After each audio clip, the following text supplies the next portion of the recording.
Olá, boa noite. Olá, boa noite a todos. Vamos bater um papinho hoje aqui sobre transtorno do espectro autista e adolescentes. Vou esperar a Ana entrar, a galera entrar. Vou dando um oi pro pessoal que for entrando, dou uma acenadinha. Ó, a Ana já entrou.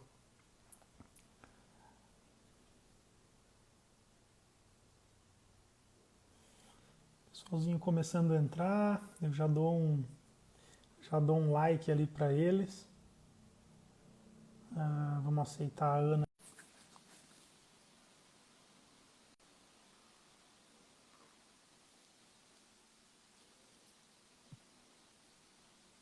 Oi, boa noite, Ana. Boa noite. Tudo bem? Tudo certo e contigo? Também. É, Dia foi meio. cheio de trabalho. Pois é, foi meio corrido aqui. Eu pensei, putz, não quero desistir dessa live, vamos fazer. Mas Não, cheguei, vai ser jantei e legal. tô bem. Que bom, que bom. Deu tempo de dar uma organizada aqui nas ideias antes. Sim, que bom. Vamos usar tuas ideias então, Ana. Vamos usar as suas, porque Mas hoje eu falhei contigo, né? não, falhou nada. Eu acho que a ideia também é a gente conversar como temos feito, né, nas outras vezes também, de a gente pensar Sim. juntos algumas coisas, trocar experiências, né? Ah, Eu Eu digo que eu estudei um pouquinho, preparei algumas coisas. Preparei não, mas assim, eu dei uma selecionada em algumas coisas, me baseando principalmente num texto que está bem atual, assim, que eu recebi recente, porque o adolescente não é exatamente o meu público, né? No meu dia a dia, assim, o maior volume de pacientes que eu tenho é na educação infantil, assim, na primeira infância. Mas eu já convivi muito com adolescente, principalmente em nível de suporte 2 e 3, né? Então, no consultório, eu tenho focado mais na infância, mas minha experiência na AMA por muitos anos foi também com adolescente, tive muitos adolescentes. E no consultório, eu ainda tenho alguns também com quem eu tenho lidado e acho que tem bastante experiência bacana, assim, para a gente poder pensar algumas referências, né? sim, De atuação, né, e de reflexões a respeito da adolescência no sim. contexto do autismo. Bom, a gente vai reunir assim uma fase, um ciclo da vida, né, da nossa vida, que é a adolescência, que não é nem um pouco simples, né, Ana?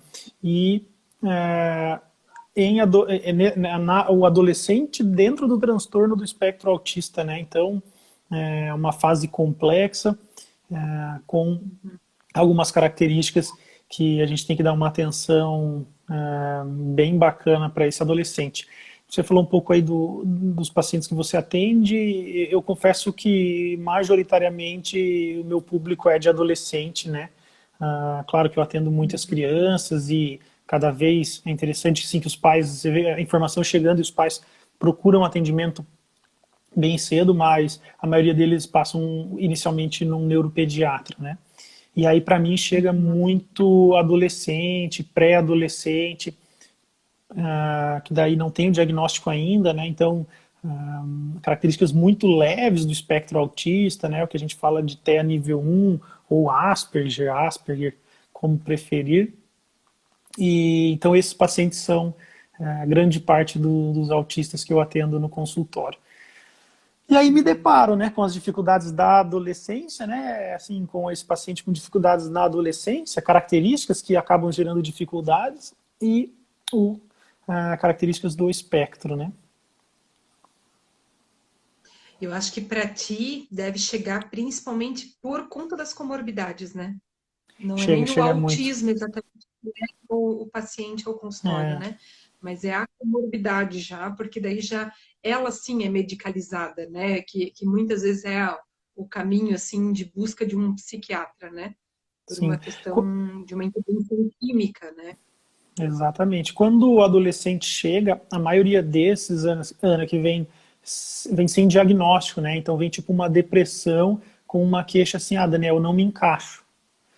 E aí eu começo a conversar com os pais e realmente, olha, ele ou ela sempre demonstrou assim um comportamento um pouquinho diferente, que chamava atenção. Se eu ficava de olho ali no jardim, nessa criança, na escolinha, Daniel, depois mais na infância mesmo, e notava assim alguma atipicidade, alguma característica que parecia que ele ou ela ficava fora do grupo, né? E quando vem na pré-adolescência ou na adolescência, eles vêm com a comorbidade já. Então chega essa menina ou esse menino ansioso, deprimido, não conseguindo se encaixar de forma alguma.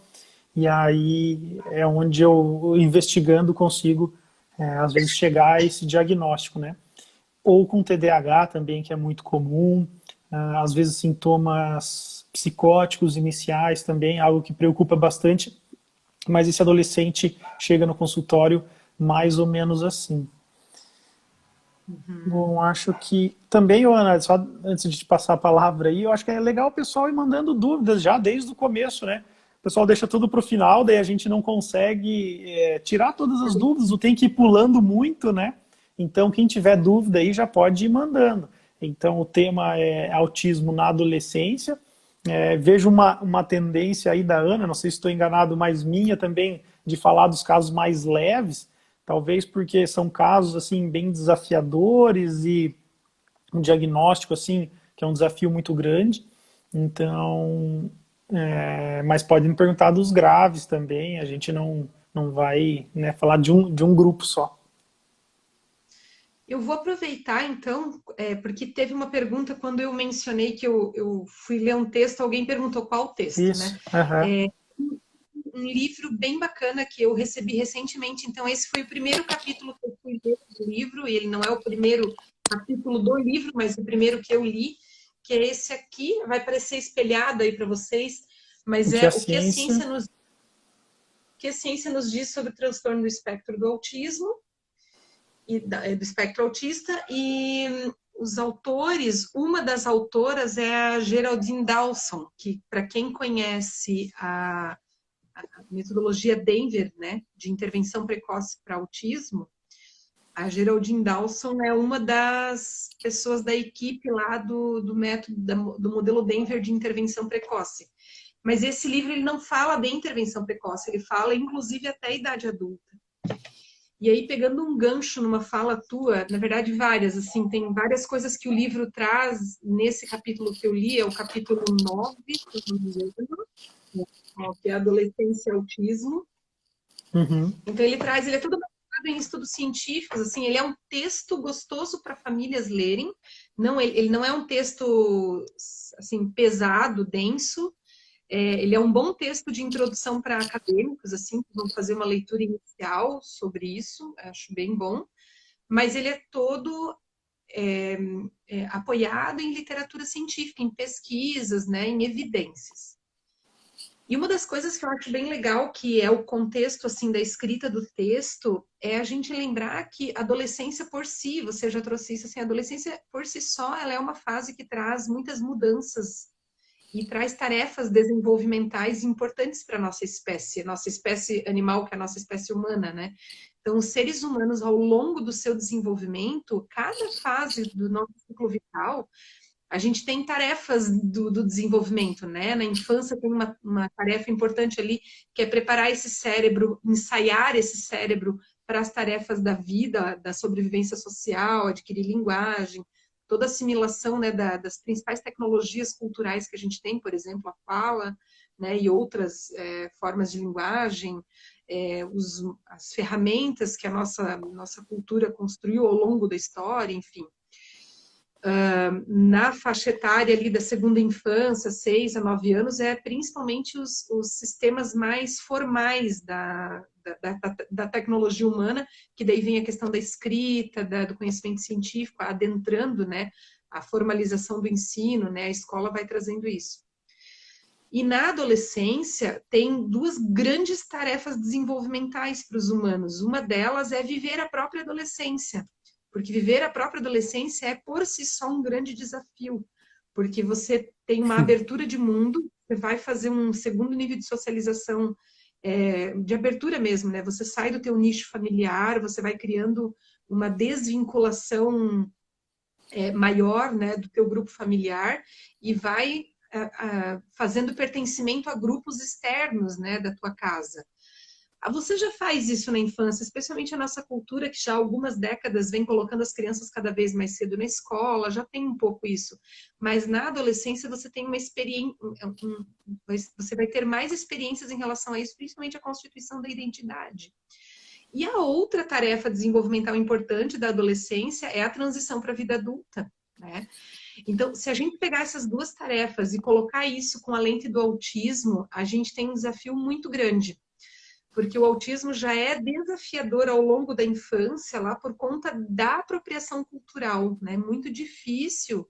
A gente vai vendo assim que os maiores desafios são exatamente a apropriação de cultura. Reconhecer as regras sociais, encontrar sentido nelas, porque isso é uma coisa que a gente aprende e para as pessoas com autismo, a gente vai ver, mas por que ele faz isso? Que nada a ver fazer... E a gente tem dificuldade, às vezes, de explicar por que as pessoas cumprimentam desse jeito. Por que as pessoas não falam o que estão sentindo. Por que as pessoas mentiram, ao invés de dizer que não gostou do presente, agradece como se tivesse ficado feliz, né? Então, são convenções sociais que já desde a infância, para as pessoas com autismo, isso é muito difícil. E na adolescência, isso amplia ainda mais, porque você tem que fazer isso com mais autonomia ainda, e baseando-se num pressuposto ali de que você já criou uma plataforma cognitiva que dá conta disso. No autismo, você tem, né, uma dificuldade de fazer essa apropriação, por conta principalmente da cognição social, né? Então, a gente vai ver que muitas das dificuldades no autismo na adolescência não tem a ver com uma questão primária, orgânica, mas tem a ver exatamente porque a gente vai compreender o desenvolvimento humano justamente com essa interação e essa interdependência na constituição orgânica e social, né? Então, o que eu sou como humano não é o que o meu corpo amadureceu. O que eu sou como humano, é um amadurecimento de um corpo, de um cérebro, interagindo com uma cultura constantemente. Então, a cultura me fez, né? Eu sou um sujeito social. Então, se a gente entende essa ótica, essa perspectiva, isso vai criando algumas referências para a gente pensar, por exemplo, principalmente os quadros de autismo que têm uma associação com deficiência intelectual, potencializam-se algumas dificuldades, por outro lado, outras não aparecem, porque acabam não acessando certos contextos sociais, né? Então, a gente vai ver, por exemplo, alguns pais muito preocupados com as questões de sexualidade dos seus filhos, mas vão ter pais que vão dizer: meu filho parece que não amadureceu e não tem nenhuma expressão de sexualidade evidente, assim, né? Então, isso é muito importante, assim, a gente fazer essa compreensão do que é essa complexidade, né, dinâmica do desenvolvimento, porque pensar adolescência, pensar autismo, requer a gente fazer esse exercício, assim, né? De cuidar muito para a gente não simplificar os fenômenos, né? E a gente não enviesar as análises, né? Porque tem tudo isso, assim, né? Fora daí que tem todo estilo familiar, crenças da família, tudo isso é atravessado também. Sim. Ô, Ana, e você falou ali que é um desafio viver a adolescência, né? E esse é um ponto que eu bato na tecla com todos os adolescentes, né? Mas dentro do espectro é um desafio um pouco maior, mas é realmente não só sobreviver à adolescência e aproveitar o que tem de bom, né? Essa semana eu tive uma consulta bem legal com um paciente que tem se resolvido assim de uma maneira maravilhosa, tá dentro do espectro, tem se resolvido de uma maneira maravilhosa, e esse olhar diferente dessa lente do espectro que você estava citando até agora está fazendo com que ele consiga viver a adolescência dele de maneira harmônica, né? De uma maneira assim, de se descolar do pai e da mãe, de partir para uma idade adulta, mas de um jeito legal, de um jeito harmônico, equilibrado, onde não existe aquele desgaste necessário. Eu vou fazer uma confissão aqui que eu estava não vou lembrar direitinho do tema, mas eu estava vindo para casa e coloquei uma musiquinha ali para relaxar no carro, coloquei Legião Urbana e tocou o trecho mais ou menos assim, que eu parei de me preocupar se eu não sei mais os porquês, né, os porquês.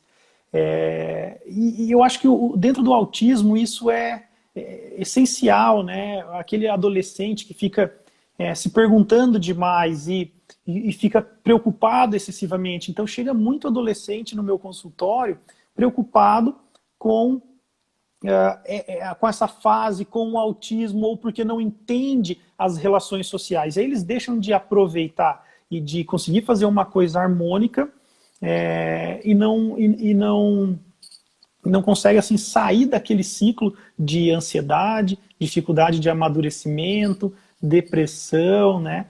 Então, parar de se preocupar com o porquê, até porque no autismo isso não vem, né, com tanta facilidade, precisa de um treinamento, entender que algumas coisas não têm uma explicação e simplesmente é uma regra ou uma convenção social. E viver a adolescência e conseguir se desenvolver na adolescência é fantástico, assim. Então eu tava ouvindo e a música aí falou essa frase aí, eu achei que, poxa, o Renato Russo está falando o que eu quero falar ali na live agora, né? Essa preocupação de não entender algumas convenções sociais.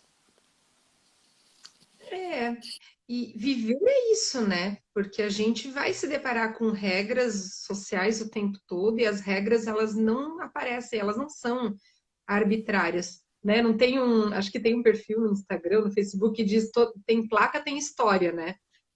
Daí conta uma placa esquisita assim que a gente vai ver cartazes esquisitos e a gente sempre tem história. Então a regra também tem história. As convenções sociais são convenções. Por alguma razão, em algum momento da história, houve uma necessidade de estabelecer uma regra. E é verdade, a gente não vai entender muitas vezes por quê. O que não significa que a regra não pode ser mudada e que não pode ser questionada e que não pode ser sinalizado, olha, essa regra para mim está me fazendo mal, né? Mas realmente não dá para querer entender tudo e tudo problematizar, porque a gente vai ficar no infinito sofrimento, né? Isso Sim. é verdade mesmo.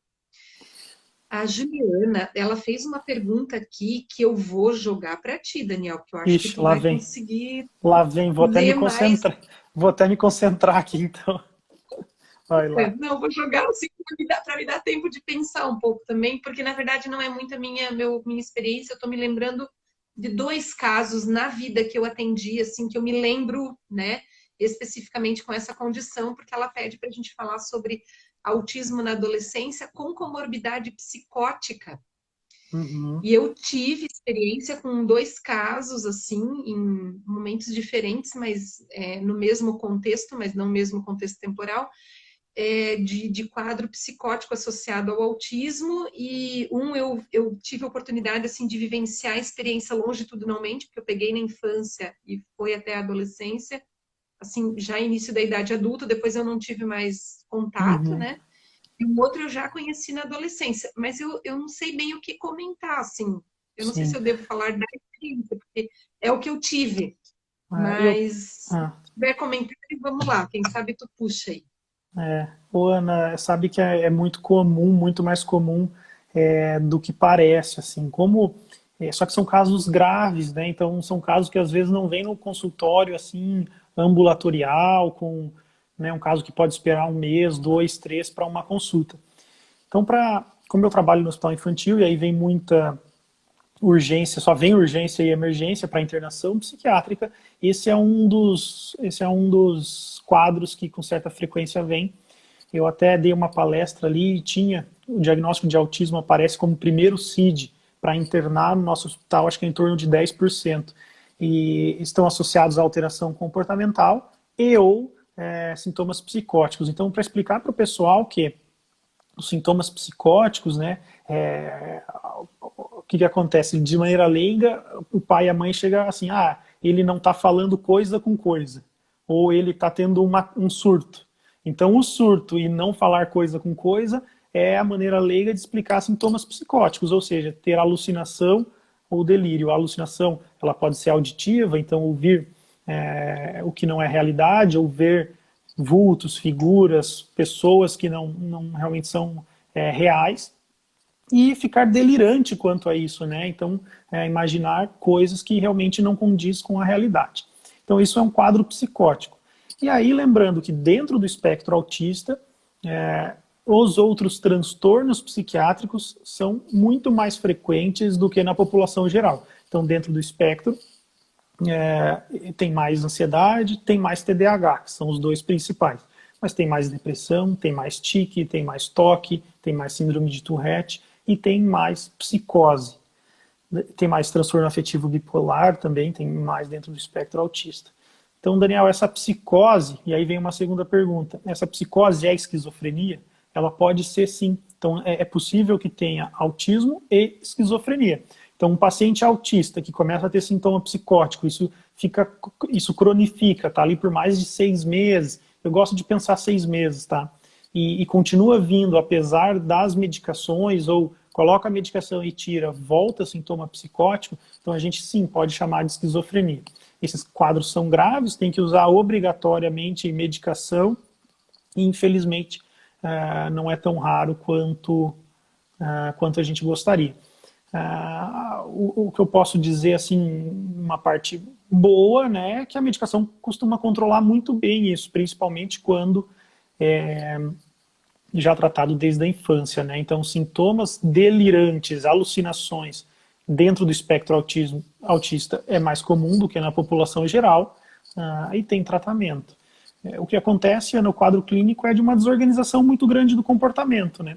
Porque ouvir vozes, ouvir vultos, e ainda está dentro do espectro autista, é um grande desafio. Esses quadros acontecem com mais frequência quando tem o autismo grave com deficiência intelectual. Então, o paciente tem uma tendência a ficar mais delirante, tá? Com maior facilidade. Tá. Ela, Alguém está perguntando aqui que idade, né, esse quadro psicótico no autismo dá para se descobrir com qual idade? geralmente ele costuma aparecer da pré-adolescência para frente, sabe? Daniel, você já viu criança autista psicótica? Já. É possível, assim, com 7, 8 anos pode acontecer, mas aí é bem mais raro, né? Foram poucos casos que eu vi, mas na pré-adolescência, adolescência para frente é o que é mais comum. É claro, na idade adulta, né? Mas a gente está falando de infância, mais para infância e adolescência. Uhum. Ela fez A mais outra alguma pergunta pessoa... específica? Será disso, Ana, para a gente até Não, ela atender fez. toda? É que eu tenho. Não sei se é a mesma pessoa aqui, que está vindo bastante comentário, peraí. Não, acho que é uma outra pessoa. É uma outra pessoa que diz que tem uma filha de 7 anos com autismo. A bisavó e a avó materna têm esquizofrenia. Qual a chance de ela ter e como que ela pode conseguir? Dela ter esquizofrenia, né? Eu explico bastante assim para os pacientes é que a transmissão genética dos transtornos psiquiátricos, eles não necessariamente, eu tenho ansiedade, meu filho vai ter ansiedade, ou eu tenho bipolaridade, meu filho vai ser bipolar. Pode ser que eu tenha toque e meu filho tenha depressão.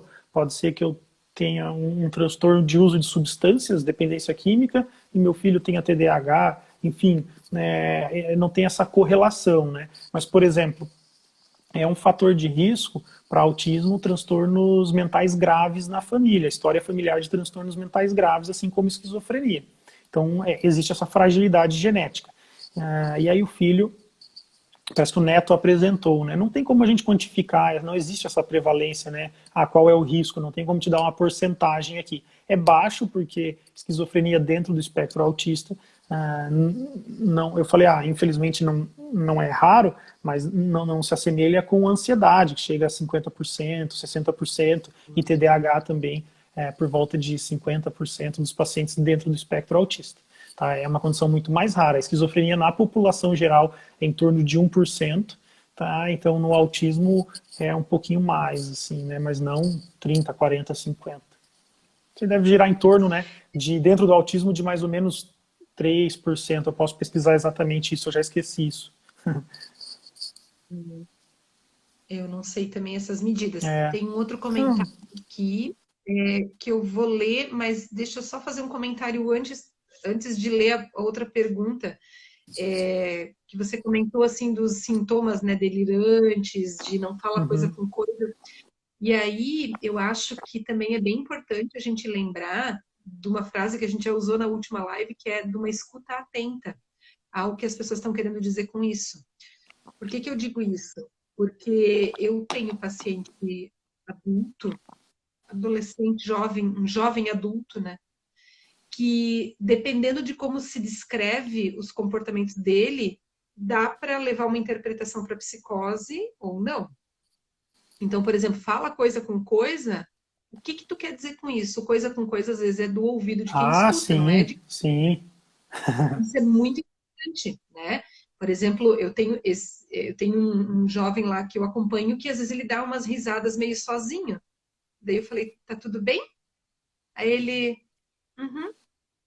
Daí eu falei, né? Eu achei interessante, tá rindo, né? Quer me contar o que é? Não, não. Aí eu faço mais algum comentário, daí às vezes ele diz assim, não, eu tô lembrando de alguma coisa. Só que ele faz isso, às vezes, no consultório, no meio, assim, na sala de espera, lá completamente sozinho. Uhum. E ele tá lá um tempo e ele fica rindo sozinho. Quem olha aquilo acha que ele tá com vozes. E daí Conversando ele faz as sozinho, né? ele faz ecologia do próprio pensamento, assim, ele ri, Uhum. lembra e comenta ele com ele mesmo, assim, faz umas ecolalias. Então, quem olha aquilo acha muito diferente, muito atípico, né? E, e como ele tem umas dificuldades importantes, assim, na expressividade também, né? Dificuldade porque não é típico, né? O jeito como ele se expressa corporalmente. Sim. Então, às vezes, o olhar dele pode gerar mesmo a interpretação do outro, que parece que ele está fazendo, está encarando as pessoas, ou de que ele está Sim. desviando o olhar, como se ele tivesse se sentindo culpado por ter feito alguma coisa errada. Mas é Sim. porque ele tem muita dificuldade de se comportar de um jeito típico, né?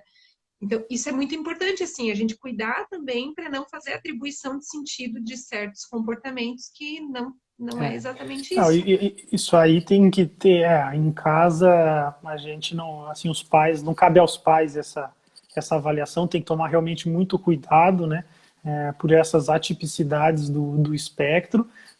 Isso aí é assim, um detalhamento que o psiquiatra tem que fazer, o psicólogo tem que fazer, não dá para, de maneira leiga, avaliar isso, né. Mas, claro, essa pessoa que tá tendo essa dificuldade, ela tem muitas alterações do comportamento e, para isso, sim, a família tem que estar atenta e escutar realmente, como você disse, fazer essa escuta bem atenta, né? E aí deixar para o psicólogo e o psiquiatra ver se realmente é uma psicose ou não. Ô, Ana, mas não sei se você me permite até pular um pouco da psicose, mas pegar esse caso que você meio que comentou, dessa atipicidade gestual e essa dificuldade, por exemplo, até na sala de espera, porque eu acho que vai ao encontro do que a gente está tentando mostrar, assim, dessa fase complexa da adolescência, que naturalmente os adolescentes têm essa necessidade de pertencimento ao grupo, de ser aceito, de ter amigos, e se equivocam os que acham que não, que o autista não precisa de um amigo, não quer um amigo ou não tem empatia. A gente vê muito claramente na adolescência que isso não é verdade. Existe sim uma dificuldade na maioria dos casos, alguns acabam desistindo. Pode ser que tenha uma menor necessidade, que um ou dois amigos já bastam, mas sim, existe a necessidade. E aí, você citou o exemplo desse menino que tem uma dificuldade ali gestual ou de interagir com o meio, e esse é um caso de risco, né?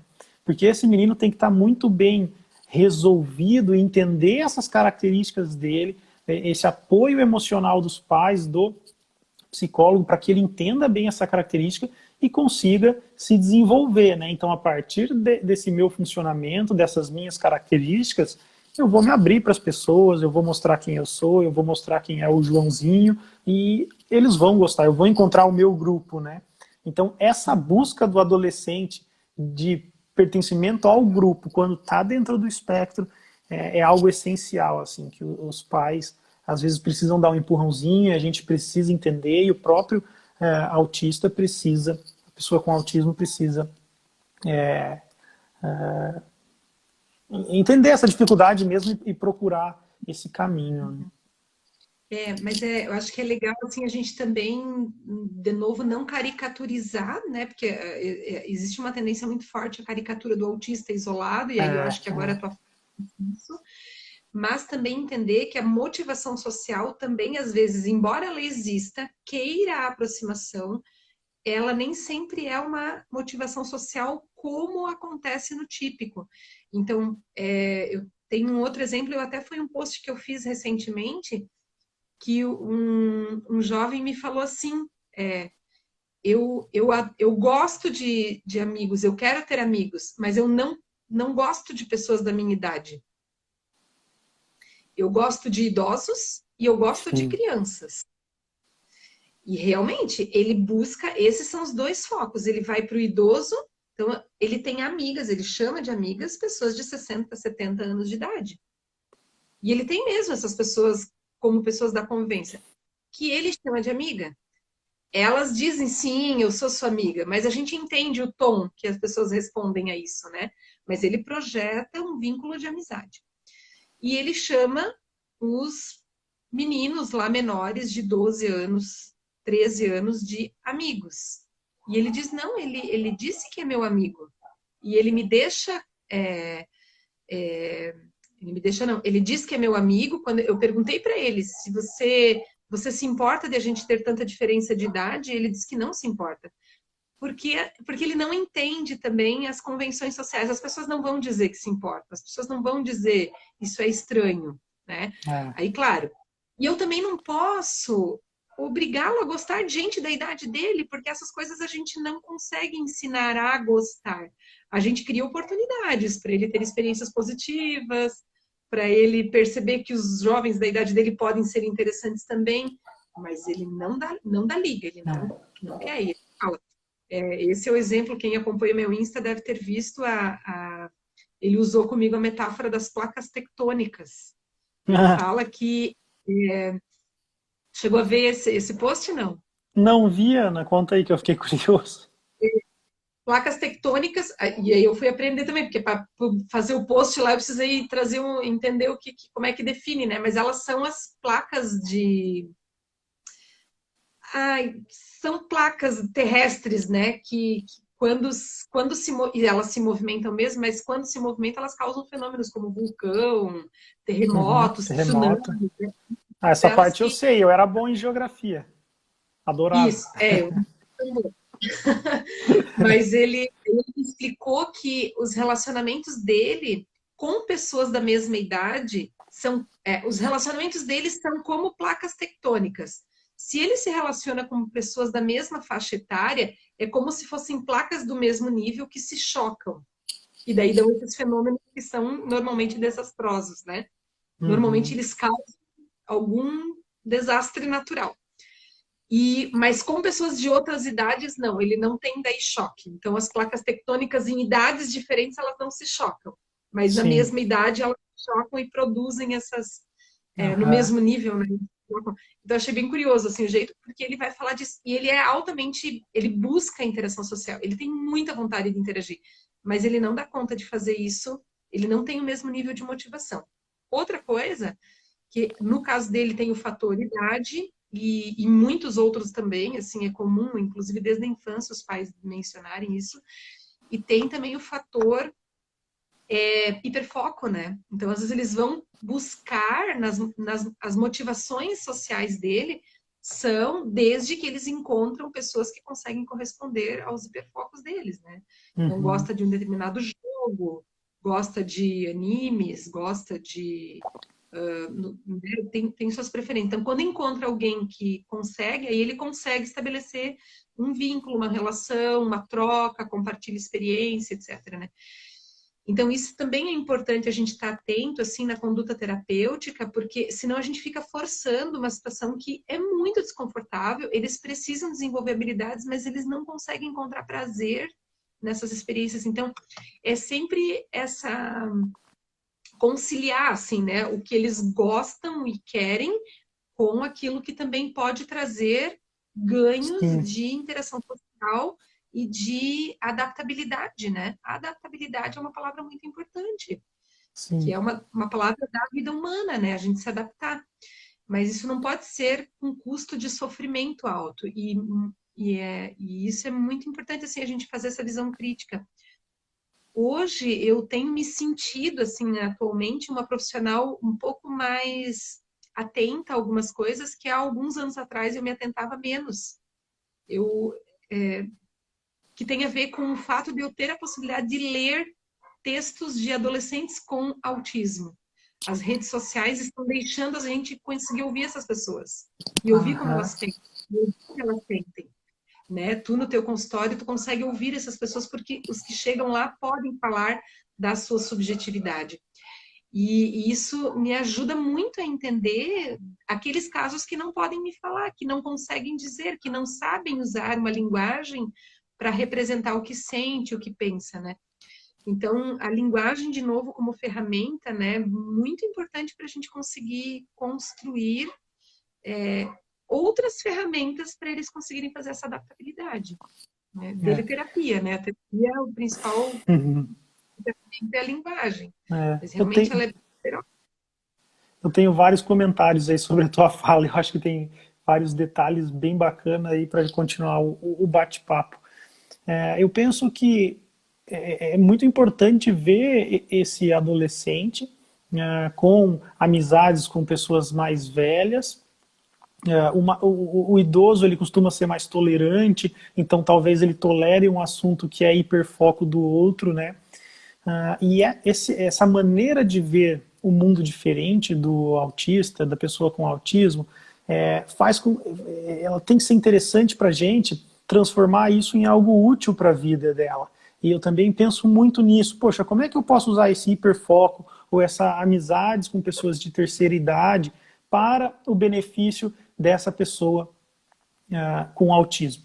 Então, tem as duas vertentes. Nós vamos explicar o quão importante é esse adolescente ter amizades com pessoas da sua idade, né?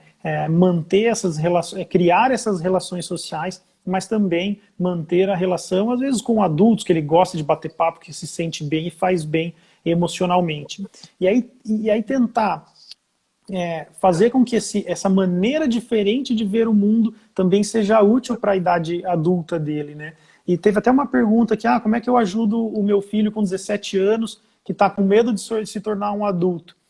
E tem que tentar mostrar para ele, claro, cada caso é um caso, mas eu acho que uma maneira legal é mostrar para esse adolescente que as características de ver um mundo diferente dele serão úteis para a idade adulta. A gente não precisa tirar necessariamente isso deles, e sim usar de maneira que talvez se enquadre no mercado de trabalho, que se enquadre dentro de uma postura dentro da própria família, de criar a sua família, desenvolver a sua família, mas que aprimore algumas características e torne aquelas que já são boas úteis para o mercado de trabalho, para que tenha autonomia. E eu acho que dessa maneira talvez diminua aquela ansiedade de ter que se adaptar a tudo e todos. Então, essa adaptabilidade ela precisa existir. Mas se a gente puder dar essa facilitada para o adolescente que está dentro do espectro,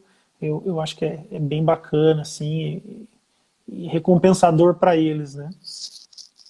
Sabe que eu tenho vivido essa experiência assim com pré-adolescentes e até com crianças, criança menos, pré-adolescente um pouco mais, de falar, verbalizar. Eu não quero deixar de ser criança, eu quero continuar sendo criança.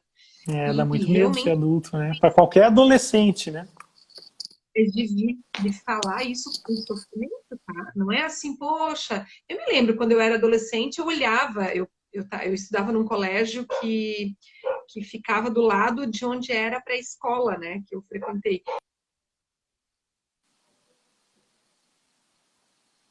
Acho que a Ana travou e não sei se foi eu ou foi a Ana. Opa, acho que escureceu aqui, tudo certo aqui? Acho que não sei se eu travei ou você travou, Ana, mas pode continuar aí. Só preteou aqui para mim. Vai, aqui voltou.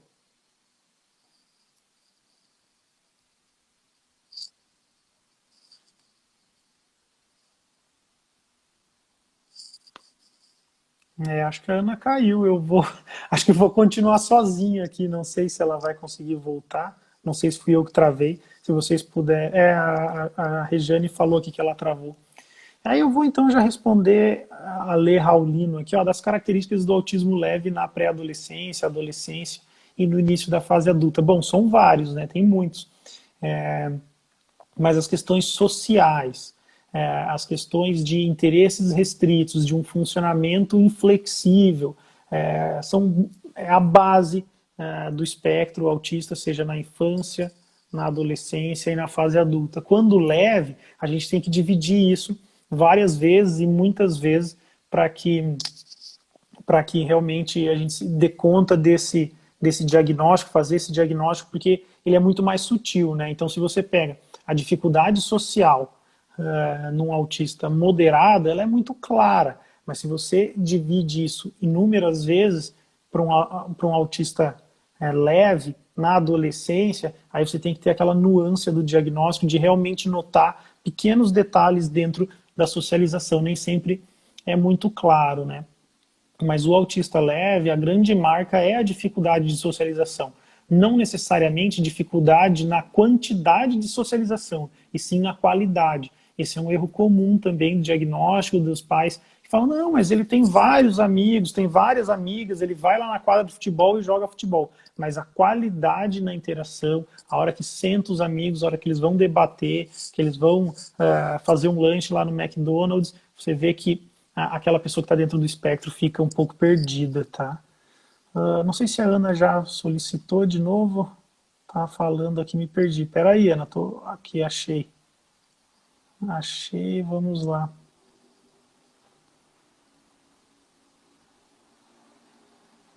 Será que deu?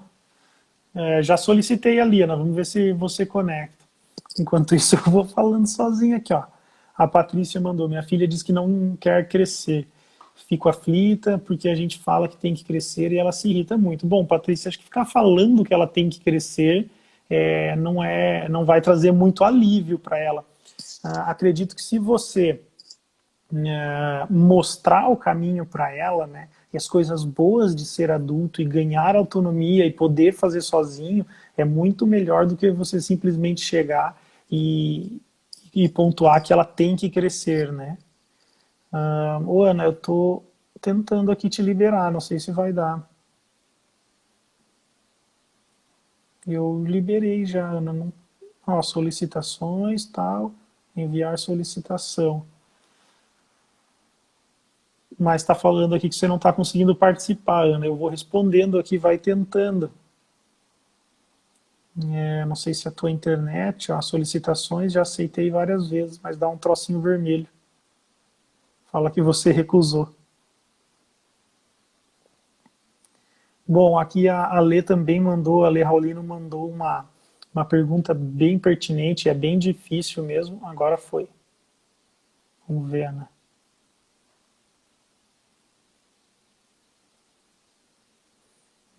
Aceitei. Eu acho que eu vou fechar, gente. Vou fechar e abrir de novo. Agora foi. Agora deu. Uhum. Caiu a internet aí. Ô, Ana, eu vou responder, já estava começando a responder aqui. Ó, essa aqui é muito boa, diferenciar fobia social e problema social do autismo. E é tão boa e tão difícil que eu não consigo responder de maneira tão clara. Mas assim, ó, o autismo, como são um conjunto de sinais e sintomas, você tem que procurar muito mais o conjunto, né? Então você tem que procurar a inflexibilidade no dia a dia, não só uma timidez. Acho que se você pensar a fobia social como uma timidez excessiva, né, uma timidez, é tão tímido que chega a se tornar um transtorno aquilo que traz, que realmente transtorna a vida da pessoa, né? Se você pensar que aquilo traz muita morbidade, mas tem uma característica central de timidez, isso é fobia social, né? A fobia social costuma ter várias comorbidades também, mas é uma outra gaveta. A gaveta das dificuldades sociais do autismo, ela é bem diferente para nós profissionais, mas a olhos leigos eu sei que pode parecer difícil. Só que você tem que procurar as outras características, como inflexibilidade, apego à rotina, e não é só uma timidez, é toda uma dificuldade de linguagem, de regras e habilidades sociais. Então, aquela pessoa que tem fobia social dentro de casa, a interação dela é maravilhosa, com os tios, os primos, é uma interação muito boa, né? Ou pelo menos no núcleo familiar, assim que eu quero dizer, mais frequente, né? Que está sempre com aquele núcleo familiar, pai, mãe, irmãos. E aí quando sai, quando vai para o colégio, aí realmente aquela pessoa é muito tímida. Então o segredo é procurar outros comemorativos do espectro do autismo, e não só uma timidez excessiva, uma timidez a ponto de causar um transtorno. É assim que você tem que fazer para diferenciar, tá, Lê? E aí, Ana, quer já E encaixar no outra coisa? autismo, tem a questão de ser longitudinal também, assim, né? De tu já ter pistas lá na infância de sinais atípicos Sim. também. Não, eu não sou estudiosa de outros transtornos, eu sou estudiosa de autismo, então Tá só não estudando consigo dizer autismo, Ana, o tempo todo. praticamente. Como é que é? Mas gosta de autismo essa mulher, hein? Não é só gostar, né? É o que aparece o tempo todo para mim, né? Então é alimentado, Tá certo. retroalimentado. Mas, bom, enfim, eu tenho que achar soluções para muitas coisas no meu dia a dia dentro do autismo. E o autismo já gera uma demanda gigantesca, tenho certeza disso tudo, né? Acho que não consigo assim, me dedicar só a um transtorno assim, porque no consultório não é bem assim, né? Mas, enfim, também eu adoraria. E a Ana travou de novo, acho que não vai ter como fazer com a Ana hoje, hein? Se vocês estiverem me ouvindo bem, aí vocês me avisam. Eu queria falar um pouco de sexualidade dentro do espectro, mas quem sabe eu esperar a Ana. Conseguiu voltar, Ana? Agora tá só a cortina dela. Tá só a cortina. Às vezes tem A Ana coisa foi que eu tomar tenho uma que água. bloquear, não dá problema. Tá, bom, mas Ô, Ana, eu enfim, queria começar, não sei se posso já pular para o próximo assunto, aí a gente já começa um assunto novo. vamos lá. Pensei em a gente passar para essa questão que é extremamente frequente na adolescência e que, novamente, dentro do espectro é um grande desafio, que é a parte da sexualidade, né? Então, um dos grandes temas na adolescência, isso é diariamente me deparando no consultório com aspectos ansiogênicos dentro da sexualidade na adolescência, e a gente sabe que para esses pacientes que estão dentro do espectro, eles acabam tendo um sofrimento ainda maior, porque tem o libido, mas tem uma dificuldade gigantesca de me aproximar de um menino ou de uma menina. Não tenho libido, e aí os meus pais começam a me cobrar, ou meus amigos, meus conhecidos, todo mundo no colégio namora, mas não sei, não tenho vontade de nada, e aí me sinto novamente excluído daquele grupo, né? Então o grupo fala de meninos ou de meninas e eu não tenho interesse nenhum por isso. Então, dentro do espectro, é vivido essa parte da sexualidade também com muita ansiedade, seja por um lado, de um lado de querer iniciar essa vida sexual ou realmente encontrar alguém assim, ou por outro lado, simplesmente de não aparecer a libido, né? Ficar um pouco escondida. E a gente estava discutindo também, que acho que já podemos puxar esse assunto, que orientações sexuais, como homossexual, bissexual, ou até assexual, né, assexuado, que a pessoa não tem libido nenhum, não tem vontade alguma, é mais comum dentro do espectro, né? Então, pessoas com autismo tem uma maior prevalência de homossexualidade e bissexualidade, entre outros.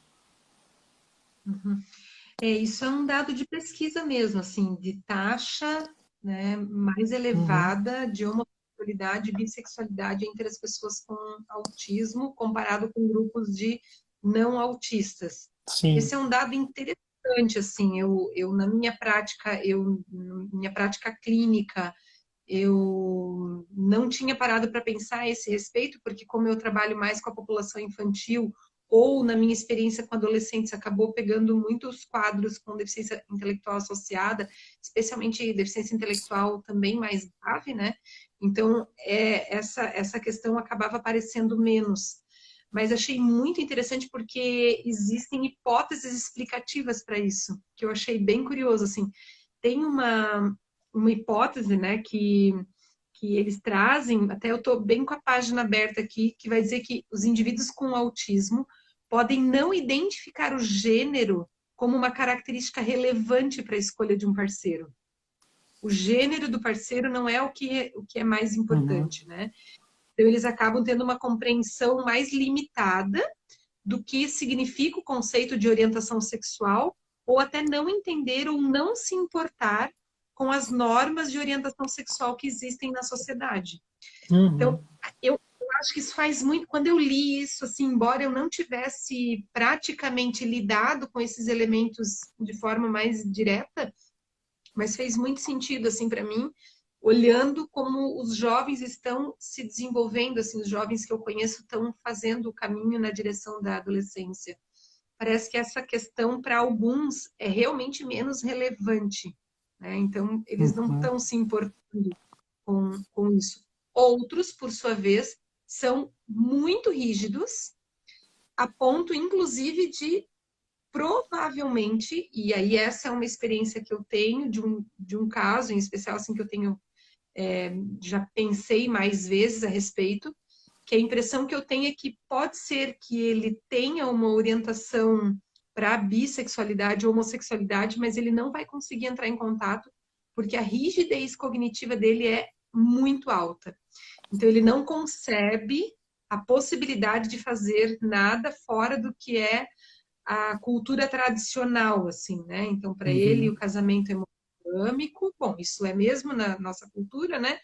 Mas ele tem que ser numa certa, assim, num certo modelo, né? Tem que ser heterossexual, tem que ter filhos, tem que ter uma relação de autoridade do pai, a mulher tem que ter um papel específico dentro da família. Então ele construiu um modelo mental assim, baseado no que existe na nossa cultura, e ele não vai conseguir conceber isso, assim. Então tem umas coisas curiosas também em relação a isso, como toda essa dinâmica de funcionamento cognitivo e de assimilação cultural vai interferindo, né, nessa conjuntura aí da sua construção de identidade sexual, né? Ô, Ana, tem algumas pesquisas não conclusivas, porque assim, ó, a ressonância magnética, que é aquele exame que vê bem o cérebro, né, para o pessoal entender, é uma resolução muito boa comparado com a tomografia, mas enfim, consegue fazer cortes tão finos hoje que ela consegue ver espessura cortical, então a espessura da parte mais da camada mais externa do nosso cérebro, que é a mais importante. E já se sabe há algum tempo que algumas áreas da espessura cortical nos homens e nas mulheres são diferentes.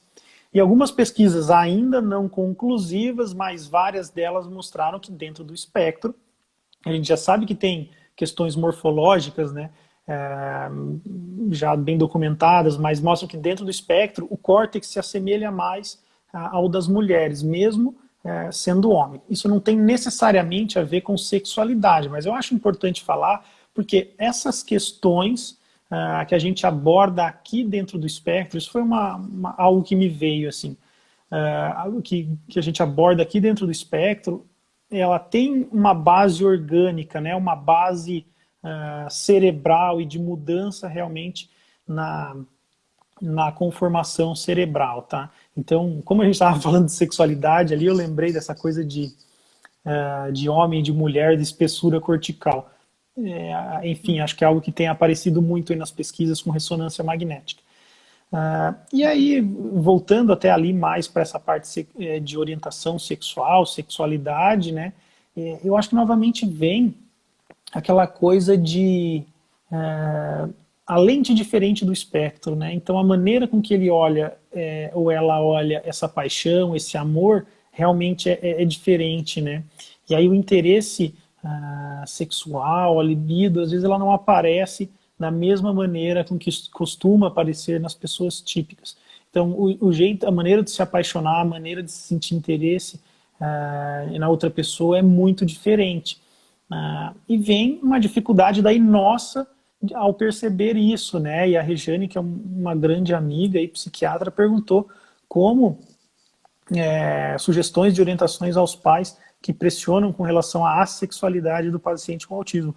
Bom, se os pais eles se incomodam com a assexualidade do paciente com autismo, eu acho que ainda tem um grande caminho para esses pais, né? Porque me parece um ponto até mais importante para o próprio paciente, é ele que tem que se resolver, se nesse momento é assim que ele se sente, ok, se não está fazendo mal para ele, quem sabe daqui a pouco isso mude, né? E os pais talvez tivessem uma preocupação mais voltada para algo que realmente diz respeito aos pais, né? Então, eu acho que esses pais não devem nem ser o principal ponto a ser trabalhado. Talvez eles não tenham entendido exatamente o que é o autismo, né? Como são as características do autismo e como lidar com essas características. Porque não vejo necessidade dos pais estarem preocupados ou pressionando isso. Ah, mas você não gosta de ninguém? Né? Não é um comentário necessariamente pertinente ou que vai trazer um grande benefício para os filhos, ou um assunto como 17 anos, entrar no mercado de trabalho, será que esse paciente está tranquilo e tem assim, condições de fazer uma escolha de uma faculdade? São preocupações muito mais válidas, né? Como é que está a interação social desse jovem e não necessariamente vinculada com a sexualidade, né? Não sei o que a Ana pensa, eu sei que é um assunto importante, mas acho que não é os pais que têm que ficar pautando e resolvendo isso pelo jovem, né?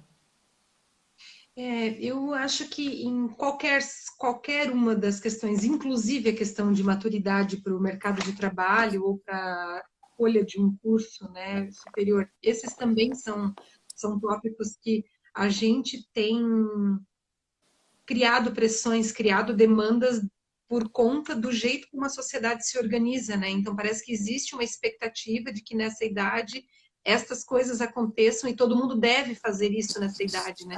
É um, Assim, é um capitalista, é o mundo da indústria, é o mundo do ter que faz antes para chegar antes aonde, né? Chegar antes aonde? A gente quer acelerar os jovens, né? E aí a gente vai ver que isso se reflete em tudo, assim, né? Então, perder um ano de faculdade, para muitos, às vezes, é inadmissível também.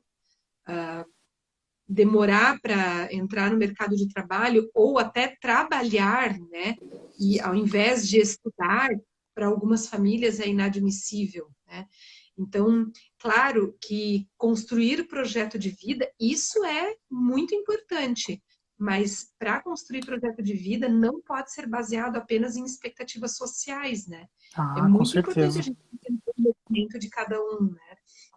Então, realmente é uma questão para os pais poderem pensar sobre de que lugar eles estão fazendo, né, essa exigência ou entendendo que isso é muito importante. Inclusive, isso às vezes é gerador ali, é fonte de ansiedade, né, para os jovens, Sim. porque vai criando uma pressão para eles responderem uma demanda que eles não conseguem vislumbrar qualquer motivação para, né? Sim. Naturalmente, não é só deixar o barco correr, né? Porque existe sim a adolescência, a entrada na vida adulta, ela vai te colocando, vai te posicionando para assumir papéis sociais. Mas essa adultescência, que é uma fase, né, entre ali na entrada da vida adulta, ela é uma fase que também na nossa sociedade está se esticando mais, ela já não é mais tão cedo porque os É. jovens estão precisando esticar mais o tempo de preparação deles para a vida.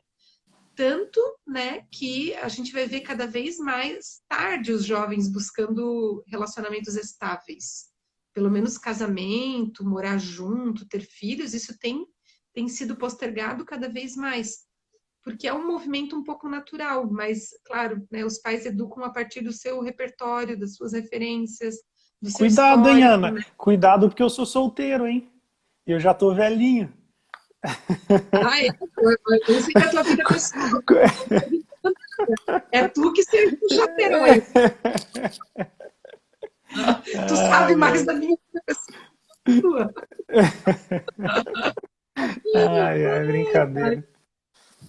Bom, mas realmente voltando aqui, me concentrando, eu acho que essa Eu acho, expectativa. Ah, eu acho que só para fechar assim o raciocínio, a gente que é profissional e que percebe essas pressões, a gente precisa ser educador nesse momento das famílias.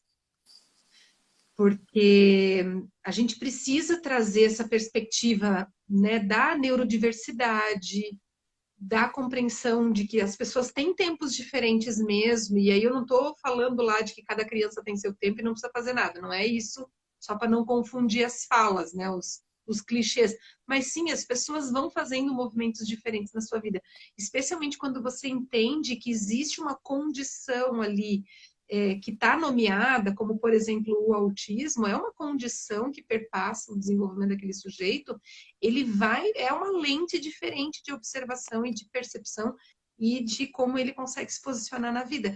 Então a gente precisa ser educador dos pais nesse momento, né? Dizer para eles essas coisas, né? De entender que as pessoas vão fazendo funcionamentos diferentes. E a gente, o maior bem é o bem-estar que a gente pode promover, né? essa semana ainda, lembrando da mesma família, que foi uma consulta sensacional, de uma família que se dedicou muito a entender o filho, assim, a tentar fazer com que ele vivesse essa adolescência de uma maneira bem positiva. E o pai falou algo que eu sempre trago, usou algo que uma expressão, assim, uma maneira de falar que eu sempre coloco nos meus slides, que ele falou mais ou menos assim: Daniel, é um desafio muito grande ser pai. E ser pai do Joãozinho é um pouco mais, eu acredito ser um pouco mais desafiador. E para que eu saiba a hora de puxar ele, a hora de não soltar a rédea, de precisar segurar, porque ele está indo para um caminho questionável, ou a hora de soltar e dar autonomia, me parece ainda mais desafiador por eu ser pai de um menino dentro do espectro, né? E quando ele me disse essa coisa de puxar e soltar, que é mais ou menos o que eu coloco na minha aula, assim, e ver a percepção daquele pai, entendendo realmente o espectro, entendendo as características do filho e fazer com que aquele adolescente se adapte bem ao mundo nessa fase que é tão difícil, eu achei sensacional, assim, né? E, claro, respondendo esse pai, não existe na adolescência, com ou sem autismo, uma regra, um caminho único, né? Então é uma dificuldade mesmo. Mas esses pais que cuidaram tanto, que protegeram tanto na infância, pré-adolescência, adolescência, não diferente dos pacientes típicos, eles terão que soltar um pouco essa rédea, deixar o filho bater as asas e voar, né? Então me parece que esse pai que entende muito bem as características do filho, ele também está preocupado e já se preparando para que esse adolescente, no seu momento, vá para a idade adulta. Então, esse pai que traz essa dúvida, eu nem me preocupo muito, porque ele vai conseguir. Se ele já está pautando isso, se ele já está raciocinando sobre isso, eu coloquei que não existe uma regra única, né, que não existe uma única regra, e que aos poucos eles vão conseguindo, eles vão soltando e puxando novamente, eles vão sentindo essa necessidade de balanço do filho, e aí eles mesmos já têm essa preocupação, já têm esse olhar, eles vão conseguir. Uhum. A Cíntia Zana, está vamos fazendo pegar uma um. pergunta, é a última, eu estou lendo aqui. Uhum. Ela é segunda professora e o aluno pré-adolescente não consegue inibir a vontade de se tocar. Eu busco sempre tirar o foco, solicitar buscar alguma coisa, jogar algo no lixo, mas não conseguir extinguir ou diminuir Uhum. o comportamento. Esse é um desafio, viu? É um desafio. Assim, é difícil fazer qualquer comentário específico sobre isso, porque dependendo tem mais coisa para saber desse caso, assim, o nível de compreensão verbal dele, né? Como é o Uhum. comportamento porque tem muitas razões, assim, mas uma análise funcional boa desse comportamento pode ajudar a tomar decisões mais assertivas, né, na hora de fazer a abordagem. A gente já teve experiência numa época em que eu trabalhava numa instituição que tinha atendimento em tempo integral para os jovens, crianças e jovens, né? Ficavam das 8 da manhã até as 5 da tarde.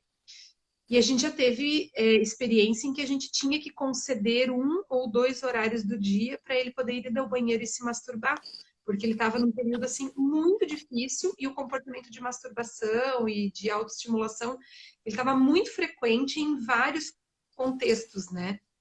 E isso Uhum. realmente estava muito adequado e de alguma forma tinha um reforçador ali de fuga. Ele conseguia evitar algumas atividades e buscar escape, né, prazeroso por essa via.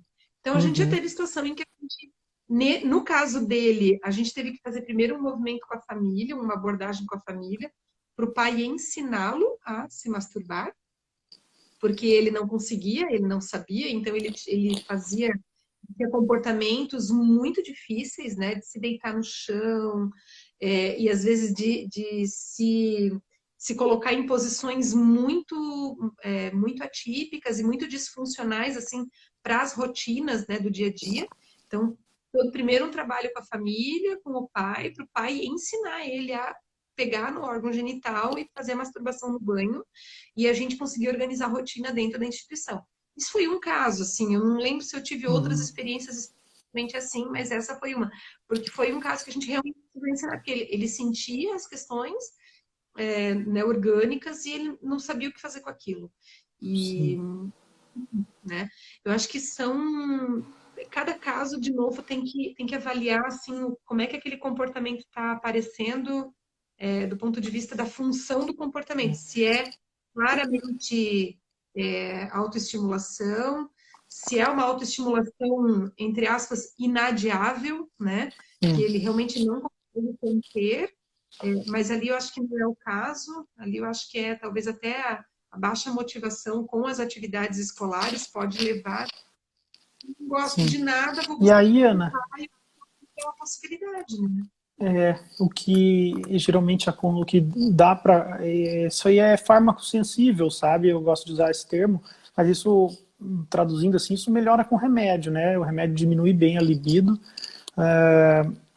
Tem uma tradição de psiquiatras, a gente nota que alguns antidepressivos diminuem libido e acaba passando antidepressivo para pessoas com autismo. Eu acho que não é a melhor escolha. Então, tem alguns remédios que aumentam aquele hormônio chamado prolactina no nosso corpo e diminui a libido, assim. Então, possivelmente esse paciente que parece ter alguma coisa opositora, não gosta do colégio, aí já se opõe querendo se masturbar, talvez seja um autismo mais para moderado ou grave, junto com sintoma opositor, eu acho que é um caso candidato ao uso de medicamento, deixa menos opositor, diminui o desejo de se masturbar, e aí entra exatamente, facilita o trabalho da Ana, que é realmente entender os motivos dessa criança, é, fazer com que esse comportamento, a mudança desse comportamento,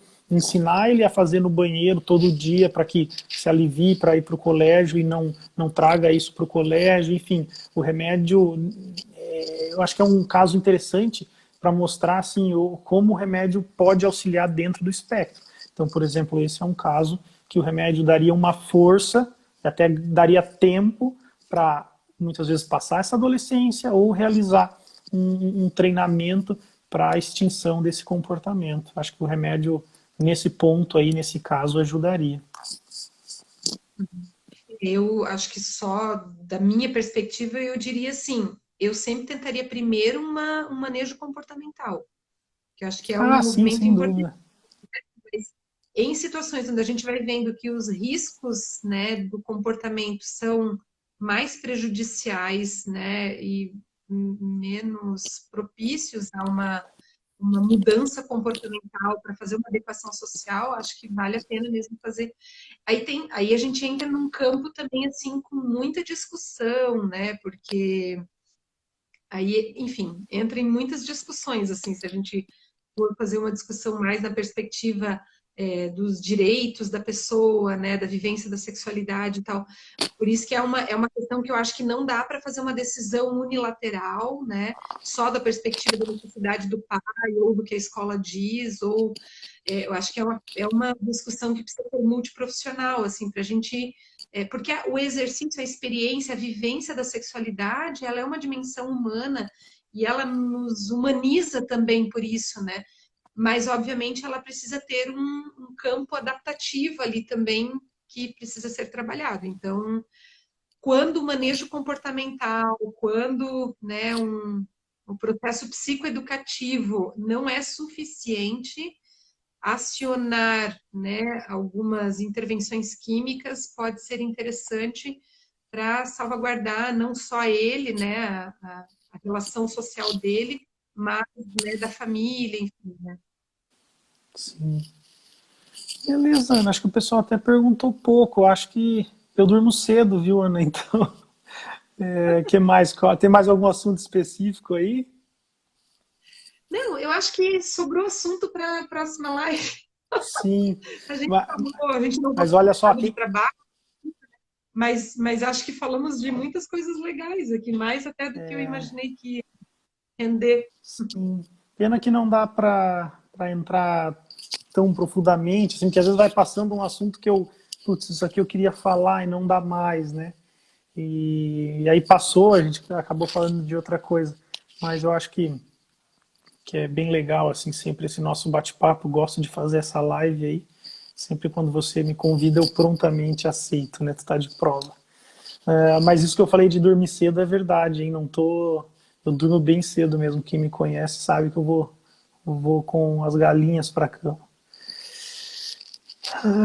Vamos ver, Ana, parece que travou ali de novo. Novo. Acho que Tá na hora de acabar. essa tua internet deve ser o 3G da TIM, deve ser aquele 3G da TIM. Claro que não, tá? Região aqui onde eu moro, acho que tem muito morro e às vezes dá umas interferências. Então, deve ser isso, que é frequente. Então tá, Ana. Acho que mais uma live aí. Um prazer falar contigo, bater esse papo. Sempre aprendo bastante aqui. Agradecer o pessoal que participou. Sempre mandem perguntas. Faremos mais. Muita gente querida aí, muita gente conhecida, muita gente que eu não conheço também, mas acho que foi bem legal. O pessoal foi reagindo bastante aí na medida em que a gente Sim. conversava. Obrigada, gente. Obrigada aí pela participação, pela presença. Daniel, Então obrigada tá. também. Valeu. Gostei, mais um bom bate-papo. Beleza, então, é isso? É isso. Então, tchau, até a próxima. Obrigado.